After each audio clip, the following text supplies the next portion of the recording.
Hi guys, welcome to Pointy Not Sharp. Today we're taking a look at a Yugoslavian M70E Bayonet, which is just a unlicensed copy of the Soviet AKM Type 2 bayonet. These were manufactured by Zastafa, as far as I can tell, and they were made to fit the Yugoslavian M70 series Kalashnikov rifle. I'm uncertain how many of these were made. There were 4 million rifles, M70 rifles made, but I can't find any documented evidence as to how many of the bayonets were made to fit them. So, a little bit of history. Prior to the M70 in the 1960s, the Yugoslavians were using the Zastafa M59/66 pack rifle, and this was a licensed copy of the Russian SKS or the Soviet SKS. Of course, the SKS has a folding bayonet. So prior to the M70, they were using bayonets attached to rifles. Now, in the late 60s, development began of the M70 rifle, and that was introduced into service in 1970. The M70 is an unlicensed copy of the Soviet Type 3 AK-47, so it's not an AKM copy. And with it, they brought in the M70e Bayonet, which is, as I said, a copy of the AKM Type 2. The AKM Type 2 was introduced by the Soviets in '65, so this only came 5 years after it was adopted by the Soviets. Now, the AKM Type 2 bayonet, I'll do another video on that when I get my hands on a Soviet one or a Bulgarian one. I've got a Polish one and a Yugoslavian one here. But essentially, the main improvement is that Type 1 had Bakelite handles with a Bakelite bulbous piece on the end. It didn't have this steel pommel. And the reason for that change is soldiers being soldiers were using it as a hammer to smash tent pegs into the ground, or using it as a tool for whatever reason. And being a Bakelite bulb at the bottom, it was a bit delicate and they did break, so they introduced a steel pommel to make it a bit sturdier. They also updated the scabbard to a Bakelite, so this one is plastic, but the Soviets and Bulgarians used Bakelite. Prior to this, they used a steel constructed one with a rubber insulator up the top. I've got an example of that to show you actually, because I have a Polish AKM Type 2. So this is what the Type 1 scabbard looked like.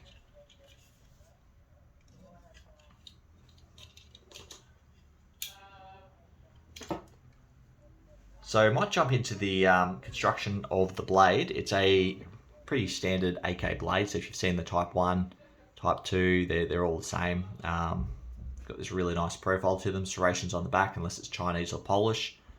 And then we've got the hole for the wire cutter.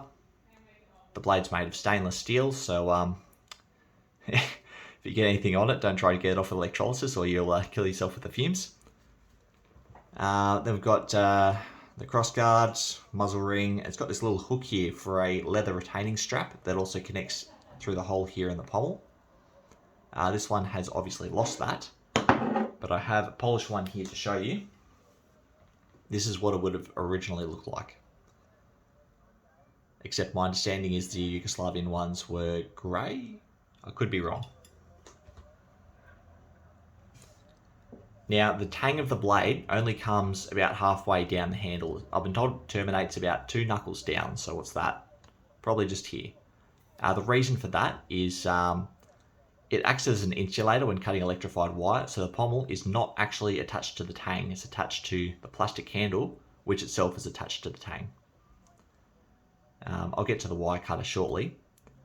And moving down, we've got the pommel, retained by a screw, standard push button. This one is pretty stuck because it's packed full of cosmoline.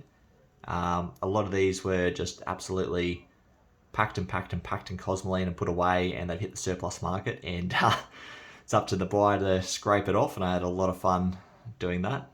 This isn't my bayonet, it belongs to another collector, but I gave it a good clean for the purpose of this video, and there's a lot of work and there's still a lot more to go. Then jumping down to the scabbard, plastic scabbard, little hanger here to attach the frog. As you can see, the frog would just clip on like so. But this one doesn't have a frog, not many of the Yugos do. And then moving down the bottom, we have our wire cutter. And of course that just connects to the blade. Cut wire like so. And while holding the scabbard and the handle, it provides insulation for cutting electrified wire. I've heard a couple of anecdotes where soldiers have been cutting electrified wire. This is actually where did this anecdote come from? Might have been Romanian. A soldier was holding it and his thumb was touching the crossguard and he gave himself a bit of a zap. So even though it's insulated, you still got to pay attention to what you're doing. Now, we'll jump into the markings. Yugoslavian bayonets have stamped serial numbers. Now, these can quite easily be mistaken for East German because they're both in black. The East German, though, have their serial numbers electro-penciled in, so they're a lot sloppier. So the Yugoslavian has it stamped on the handle, just here, if you can make that out, as well as on the scabbard. There you go. And this one's matching, which is a miracle. There's not many of these that match. They also have a control stamp, electro-penciled, I shouldn't call it a stamp, a control marking, electro-penciled into the ricasso, and it's a K for control in Croatian. And you find that on the ricasso, and you're also supposed to find it on the metal component on the scabbard. I've been told it was put on all of them, and I've been unable to find it on this one. I've seen it on a few other examples, but it's either worn off or I don't know. I can't find it. Oh, yeah, here it is. There you go. So it's just above my thumb. I just made it out in the light when I turned it. So you can get that to come in. I spent a good 10-15 minutes looking for it before, and I just saw it just now in the video.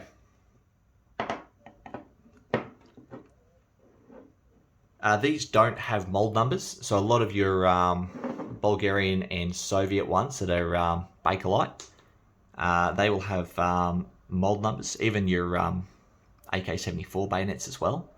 And that'll be a little 1-1 or 1-2, and that'll be found on the handle and in the scabbard. It's not on this. This is, as far as I can tell, the only one that doesn't have a mold number, but I've only seen a couple of examples being Bulgarian and Russian before, so I could be wrong. It might just be specific to those two models.